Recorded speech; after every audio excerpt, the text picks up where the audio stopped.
Well, welcome back. I'm Jason Renault with the Alternative Mobile Services Association, and it's AMSA Talks again. And today we're with Dr. Liza Chowdhury of the Paterson Healing Collective. Welcome. Thank you, Jason. Thank you so much for having me. I'm we're glad to do it. You were just a superstar at the convening in Chicago last week, and we're excited to have you here and chat a little bit more about your work in Paterson. Well, let's start by asking you just tell us a little bit about your background. How did you get here? What's your academic background, your um, family history, personal history? How do you come to this work? Sure. My name is Liza Chowdhury. I am a lifelong resident of Passaic County. I grew up in Passaic. And Passaic is a small working class community that is extremely diverse.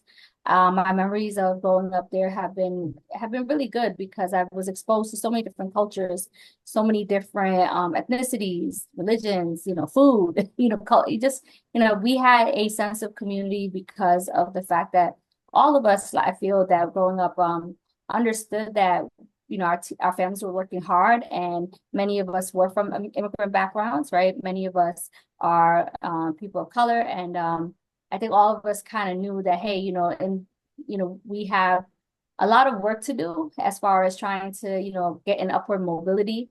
And I was very fortunate because both of my parents were so hardworking. They came from Bangladesh.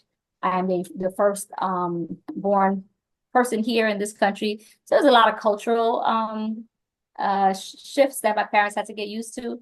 Me being a daughter, there was these expectations of me having to get married, right, at an early age because of the cultural expectations. And I basically rebelled against all of it. I was like, nope, I'm going to school. I am going to do something different.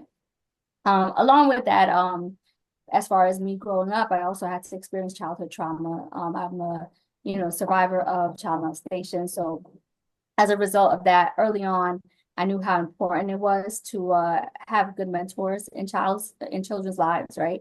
How important it is for children to see themselves and hear themselves, and the role that adults can play, like positive, safe adults can play in their lives, especially when family doesn't understand mental health or trauma and all those kind of things. So because of that, that was like the catalyst for my journey. Like, I always wanted to work with other children who went through things like I did, where they might have grown up in environments that were dealing with a lot of violence or trauma.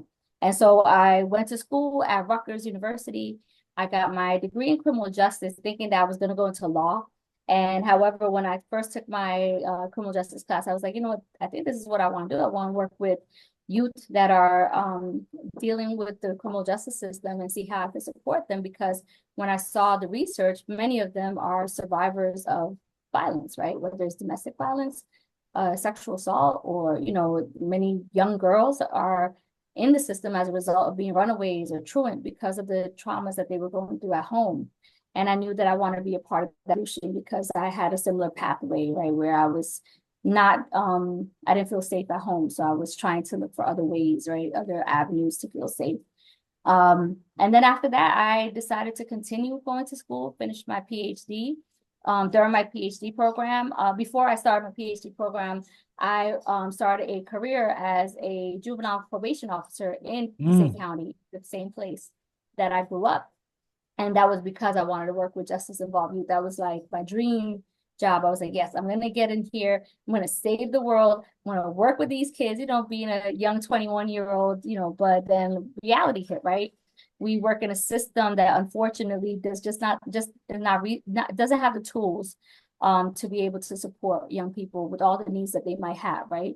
And what I saw is that many times these young people who were dealing with trauma, right, were being violated on probation or being sent to the detention center because they were poor, or because they were trying to escape their circumstances, or they might have joined a juvenile youth group that is engaging in delinquency in their community because that's the only thing that was keeping them safe.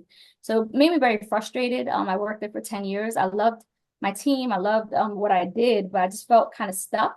Like, give you an example. I would have a young person who is going through a crisis where they're homeless, right? And now they were involved with the child services, system. However, because they were 16 or 17 and ready to age out, they couldn't get placed anywhere. And so here we were, we knew that this person was hungry. We didn't want them to engage in crime. So, I would try to buy groceries for them, but it's like, how long can that, is that sustainable, right? You're waiting for the system. I remember I would bring it back to court just to see as a review, like, hey, can't judge, can we get something done? And it was just like hitting a brick wall. Nothing was being done. It was like constant red tape, right? Or bureaucracy involved. And all this young person needed was a place to stay and food. And it just made me so annoyed. And then eventually this person, this young person recidivated, right? And I just felt so frustrated by that. And that's just one of the many cases. I had another young boy. He was only 10 years old, and his mom and him and his sister went through child molestation, physical abuse, and the child services system was involved. We were involved, but we couldn't help these kids escape their circumstance.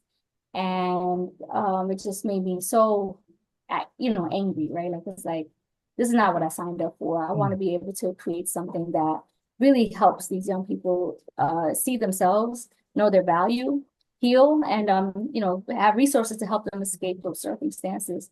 And so that's what I was on a road to create. So when I got my PhD, I started researching different things. I actually taught in the prison system. I taught college courses for New Jersey STEP. And I realized, and I taught mostly lifers, right? Folks that are in prison for life. And they all had the similar circumstances where they've been through trauma and childhood trauma. And they made a decision, because out of survival and what they've gone through. And it was a terrible decision that changed the rest of their life, right? So then, just seeing those patterns, it just made me so frustrated. My research was in the intersections of race and gender and prison punishment outcomes. And it was the same pattern, right? Folks that critical criminology is important to pay attention to. Everything that we talk about now, that race doesn't matter. My research found that, yes, it does. Even when we talk about solitary confinement use for women, right? It matters. So I think that as I was doing research and teaching and just my own, work experience, growing up in Passaic, like, it was so diverse. I didn't really think about race in the way that I did until I went to college, right? Because everybody around me was people of color. It wasn't until I stepped out of Passaic and tried to do different things, right? When I worked somewhere or how I was treated outside of Passaic, that made me really see, oh, wait a minute, what I mean?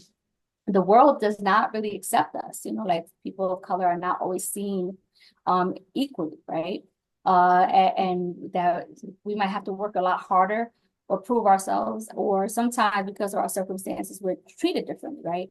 And that awakening happened, more so as I tried to step outside and get into upward mobility, trying to get my PhD and all that kind of stuff, or working in the system. And then even like supporting folks in the system, just seeing how the sentencing outcomes were so different for youth from Paterson versus youth from, say, Upper Passaic County, which is Wayne, New Jersey, or something like that. Like, youth that got into a fight in Paterson will be on probation for 2 years at the age of 13, 14, whereas youth in a more affluent town, and different racial demographics, they would be given things like suspended sentences, which means that they don't even have any consequences, right? So it really made me see everything, just like real life experiences, work experiences, the system, teaching, learning more from the research. It just validated everything that I was seeing, experiencing, and reading, and seeing that this is a national trend. So what I wanted to do when I finally decided to start my own nonprofit is I want to be able to create an ecosystem that changes that, meaning provide alternatives for our community that, if the worst happens, like violence, right? How can we still think about healing and think about restoring and still try to first, I don't want to see any more young people die, right? And how do we create resources to support the community so that this is not how we resolve, the issues. And I did that specifically because I think that because communities like Paterson are labeled as bad or violent or aggressive, it just allows for all types of law enforcement and practices that don't always align with the needs of the community. And what I mean by that is that militaristic style policing is not helping us, right? Because violence is still high. What would help us is probably more housing, more resources, more jobs, more opportunity, more mental health services that come from people that look like us and understand our culture. And so that's why I really wanted to create a nonprofit that addresses those issues at the root cause and looks at violence from a more public health response. And so that's where my journey became, like everything from what I saw growing up, me rebelling against my family and saying, no, I want to go to, yeah, I want to get my education and not marry, right? And change the circumstance of whatever cultural things that cultural expectations there were of me. And then also me being a survivor of childhood trauma, just understanding, relating with youth when I work with them, like, hey, I see you. I know exactly what you're going through. I know why you have that anxiety. I know why you can't sleep. I know why you're so angry all the time. Let's work on this together and being successful at it, right? And so that's what led to me getting involved with creating a nonprofit to try to, have this big idea of like, we got to change, our community, like meaning by providing more resources and support so that we don't allow this label of violence to take over and constantly put our people in cages or allow for so many people's lives to be lost or families to be destroyed. We have to come up with a different way because what we have going on right now is not working. So that is the birth of Reimagining Justice and Paterson Healing Collective. So you're working with the justice community, but this is also sort of vanguard racial justice work. Yeah. And Yep. necessarily racial justice work. Yep. Yep. And that's because when I worked in the system, I saw that. I would be like, wait a minute, how come this young Black child who has gotten into a school fight, right, is now going to be typified as a juvenile delinquent? We're putting them in handcuffs, right? That it would blow my mind. I remember the first time I was in court, in juvenile court, and you would see 13, 14-year-olds with handcuffs shackled to their feet. And I'm just like, and they're it's just like, I was shocked. I was like, why are we doing this to kids, right? But you rarely saw that with young white boys or girls, right? Children from different communities. And I was like, this is not right. There's something like, why are we allowing this? Because once I developing a relationship with young people, I mean, I grew up in Passaic, not far from Paterson. Passaic is a small microcosm of Paterson. Same dynamics, right? Working class neighborhood still has poverty, still has drug, addiction issues and things like that, where people are engaging in the underground market, because jobs are just not available. But I feel like I grew up with seeing people fight and all that kind of stuff. Sometimes, people just duke it out and that's it. I didn't think that, okay, now this is going to be something that this person is going to put me or my friends in shackles and, this is how we're going to go to court. So just seeing that, it really bothered me. Like I was like, we got to do something different and this is not working. And then building a relationship with youth, and getting to know them, I'm like, they're so talented, they're so bright, they were just wonderful. And I'm like, all you needed was something different. If you were in a different circumstance, right, your life would be so different. And we need to be able to create more things like that to make sure you're in a different circumstance.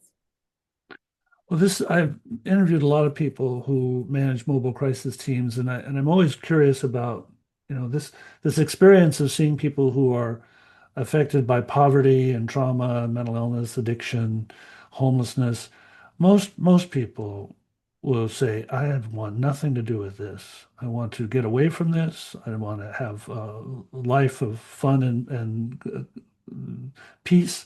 I don't, this is nothing I can do about this. But you and these other mobile crisis teams, they go towards this problem, not away from it.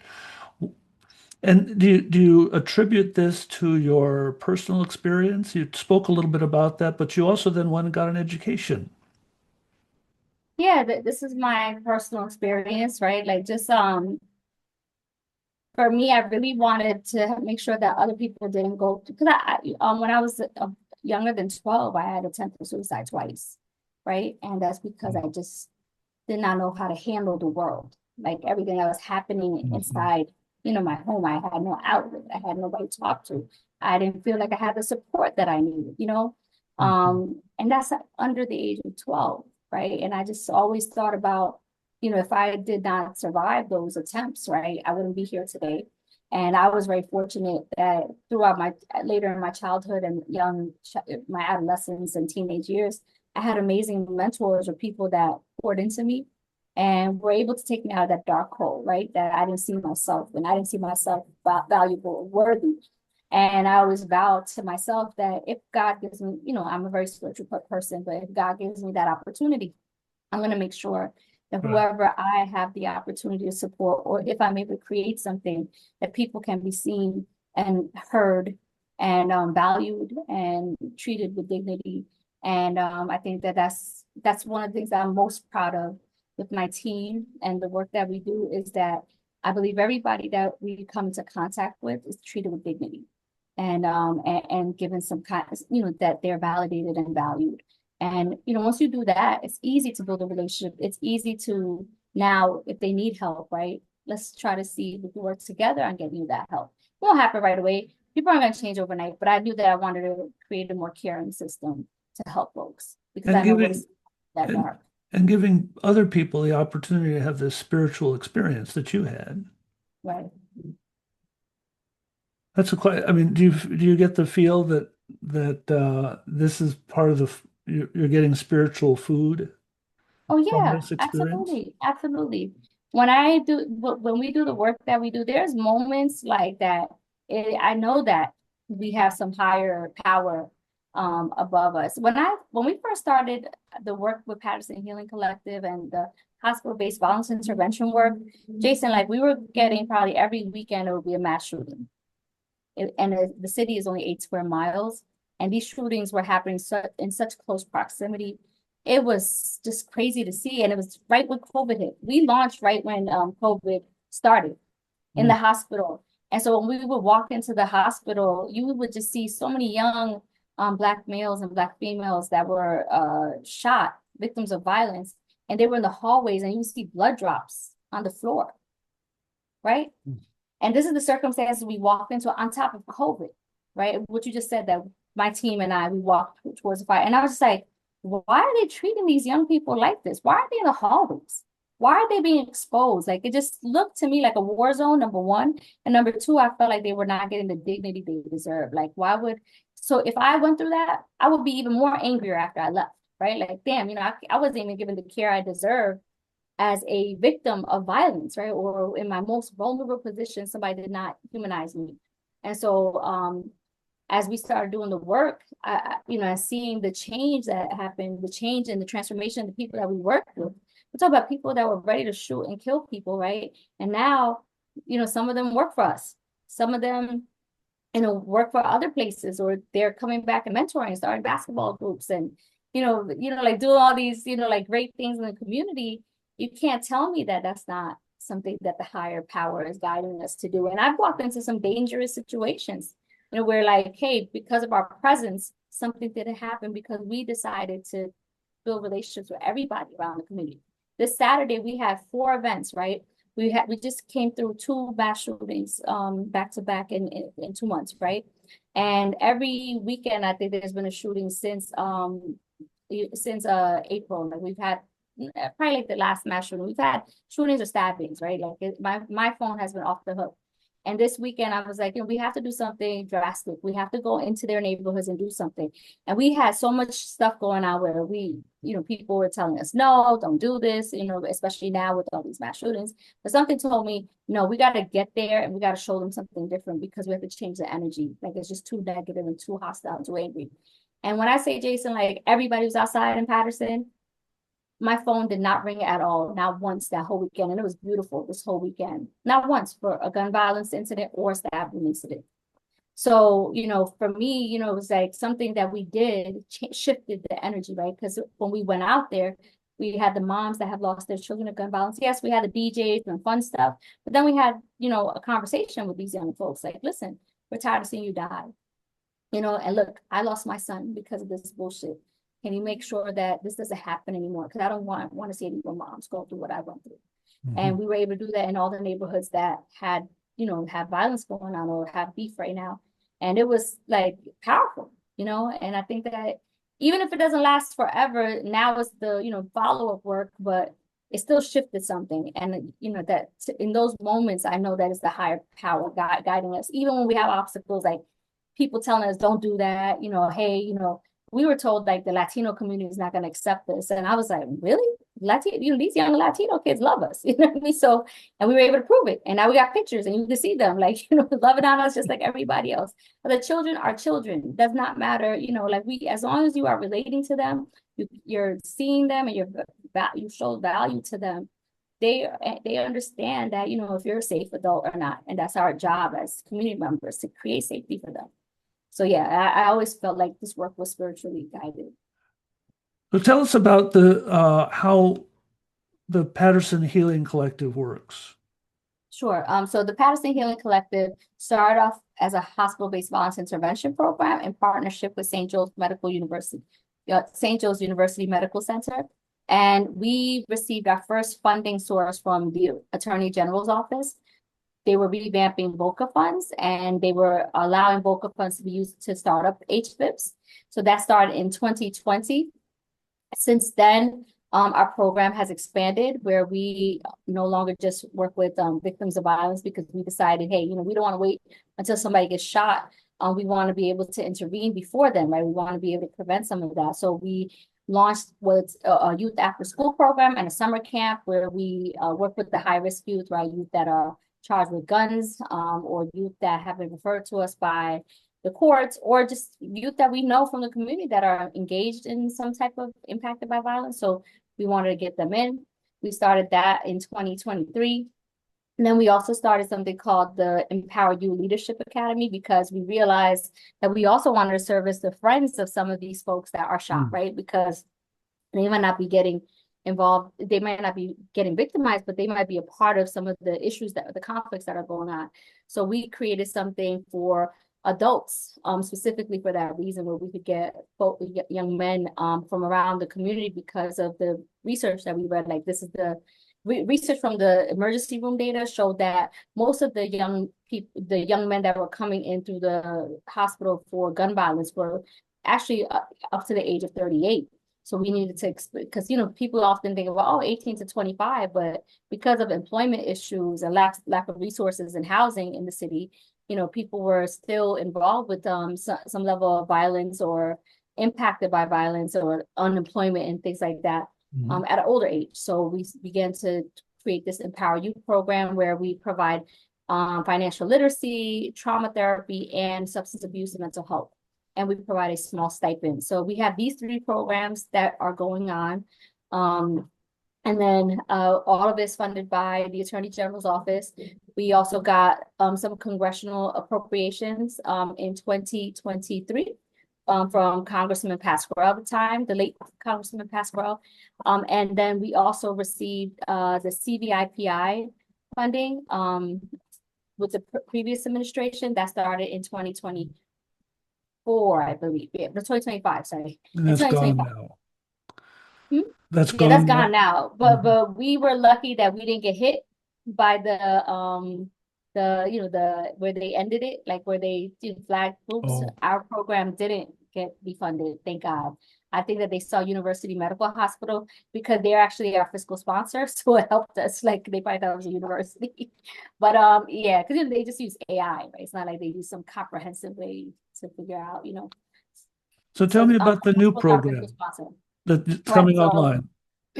Tell me about the Seabrook agreement that's coming online. So in 2023, in March of 2023, our colleague Najee Seabrooks lost his life during a mental health crisis because the police actually killed him. And he called 911 for help. He also called our team for help. Our team arrived at the site.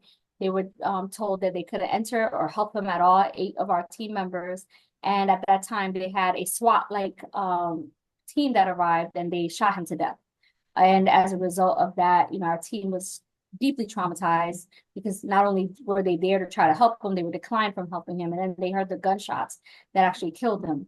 So, since then, we've done a lot of advocacy. We work with Salvation and Social Justice, who's already trying to pass a bill that focused on based crisis response teams. And in 2024, due to the advocacy of other groups, along with my team, along with Najee's family, we were able to pass the Seabrooks-Washington bill in January 2024. That funding was supposed to start in July of 2024, but it never started. So we had to continue to do advocacy to have the Attorney General's office take this work seriously, to fund it properly, to fund it timely. And then we finally got the ability to start the program in November of 2025. So the first year, what we're going to do is we're going to plan. So that's where we're at right now. We're in the planning phases, where all of our team is looking at the data, seeing what kind of crisis calls are coming in, working with the Health Coalition of Passaic County that does a lot of the public health data and looks at mental health crisis calls and Medicaid codes and things like that to help us look at where these calls are coming from. And then we're going to also work with St. Joe's University Medical Center because they are the, mental health kind of experts and county experts in this area. They're going to provide us with the training we need. And then we're working with Black Lives Matter, Paterson, because they are the harm reduction center for Passaic County for the state. And we've hired some crisis interventionists who are formerly like high-risk interventionists, but they're being retrained to arrive at calls that are for crisis. So our team has been trained in crisis intervention training, CIT. They've been trained in CBT rewire from ROCA. So now we're waiting we're looking at what kind of calls are coming in. Like yesterday, we just had a meeting. We found out that most of the calls that the hospital is getting as far as emergency room entries are actually for anxiety, which is surprising to me. So we're using that data to figure out what our team needs more training in. And we also found out from the data that most of the crisis calls are youth under 18. 52% of the calls, the admissions for mental health are actually youth. So that, we're trying to make sure that when we launch our team in January of 2027, that they're well-versed, they're well-trained, they're well-equipped, we have the right policies and procedures, and we're not overworking them and really thinking about their wellness as well. So that's what and we also, which I didn't add, we also created a community-based advisory group that consists of folks that have been harmed by the police during the mental health crisis, whether it's their family, because maybe some haven't survived, or it is actually like the person who has been harmed, so that we could have their input, right? And like, what went wrong? What do you think should have been done? So we can create a policy report. I'm going to be working with Montclair University and Eastern University in Pennsylvania to help create that report and those policy suggestions for local law enforcement. So we have a lot on our plate, but we wanted to keep Najee's legacy alive and do this right. We don't want to just get the money and just launch something, even though we get calls all the time for crisis, right? And we do respond sometimes, right? Even before this bill, because people just trust us. But we want to make sure that we're going to officially launch something that's going to have its own title, that we're going to make sure our team is well-versed, well-resourced, and well-supported. Well, thank you so much for talking to me and telling me about Paterson Healing Collective and about yourself. You're really a champion for this work, and I'm glad to have met you. Thank you. Thank you so much for giving me the opportunity, Jason.